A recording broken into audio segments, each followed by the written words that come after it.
आइए जानते हैं बाल विकास के महत्वपूर्ण प्रश्न के बारे में।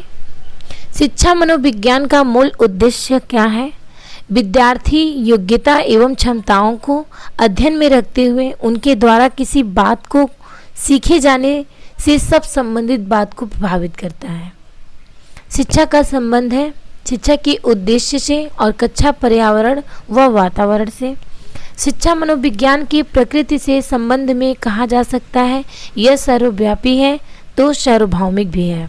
शिक्षा मनोविज्ञान के सामान्य उद्देश्य है बालक की अभिव्यक्ति का व विकास, शिक्षण कार्य में सहायता और शिक्षण विधियों में सुधार।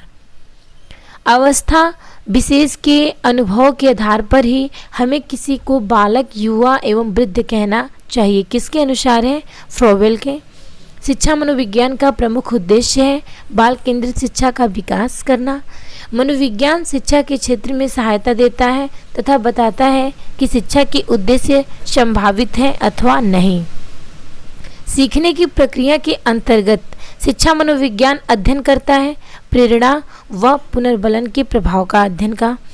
शिक्षा मनोविज्ञान में जिन बालकों के व्यवहार का अध्ययन किया जाता है वह क्या कहलाते हैं? मंदबुद्धि एवं पिछड़े हुए और समस्यात्मक बालक कहलाते हैं। शिक्षा मनोविज्ञान की विषय सामग्री का संबंध है सीखना से। मनोविज्ञान शिक्षा का आधारभूत विज्ञान है। यह कथन किसने दिया था? स्किनर ने। मनोविज्ञान वातावरण के संपर्क में आने वाले व्यक्तियों के क्रियाकलापों का विज्ञान है। यह कथन किसके हैं? वुडवर्थ के। शिक्षा का शाब्दिक अर्थ है पालन पोषण करना, समान वालों सामने लाना और नेतृत्व देना। शिक्षा मनोविज्ञान का संबंध है शिक्षा से, दर्शन से और मनोविज्ञान से। मनोविज्ञान शब्द के समानांतर अंग्रेजी भाषा शब्द साइकोलॉजी की उत्पत्ति किस भाषा से हुई है? ग्रीक भाषा से। शिक्षा मनोविज्ञान की उत्पत्ति मानी जाती है वर्ष 1900 से।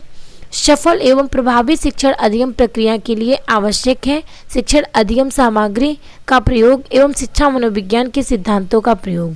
छात्रों की योग्यता एवं रुचि के आधार पर पाठ्यक्रम निर्माण में योगदान होता है शिक्षा मनोविज्ञान का। बुद्धि परीक्षण विषय है शिक्षा मनोविज्ञान। शिक्षा मनोविज्ञान एक विज्ञान है शैक्षणिक सिद्धांतों का। शिक्षा मनोविज्ञान का प्रमुख लाभ है शिक्षक शिक्षार्थी का मधुर संबंध। हर्बर्ट के अनुसार शिक्षा सिद्धांतों का आधार होना चाहिए मनोविज्ञान की। अवस्था विशेष के आधार पर ही हमें किसी को बालक, युवा या वृद्ध कहना चाहिए। यह कथन किसके अनुसार? फ्रोवेल के अनुसार। गेट्स के अनुसार शिक्षा विज्ञान की सीमा है स्थित एवं परिवर्तनशील। वर्तमान समय में शिक्षा मनोविज्ञान की आवश्यकता समझी जाती है सर्वांगीण विकास में। वर्तमान समय में शिक्षा मनोविज्ञान की आवश्यकता है बाल केंद्रित शिक्षा। शिक्षा मनोविज्ञान आवश्यक है शिक्षा एवं अभिभावकों के लिए।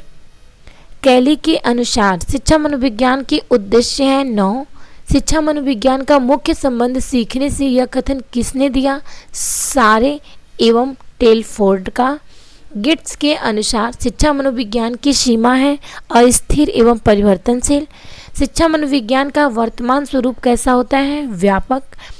गॉरिसन के अनुसार शिक्षा मनोविज्ञान का उद्देश्य है व्यवहार का ज्ञान।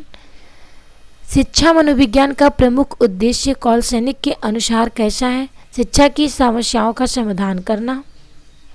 स्किनर के अनुसार शिक्षा मनोविज्ञान का विशिष्ट उद्देश्य क्या है? बालकों के मानवीय व्यवहारों के अनुरूप शिक्षा के स्तर एवं उद्देश्यों को निश्चित करने में सहायता करना। अमेरिका में प्रकाशित प्रिंसिपल ऑफ साइकोलॉजी के लेखक कौन हैं? William James. समय सारणी में गणित, विज्ञान या कठिन विषय के कालांश पहले क्यों रखे जाते हैं? मनोविज्ञान के आधार पर रखे जाते हैं।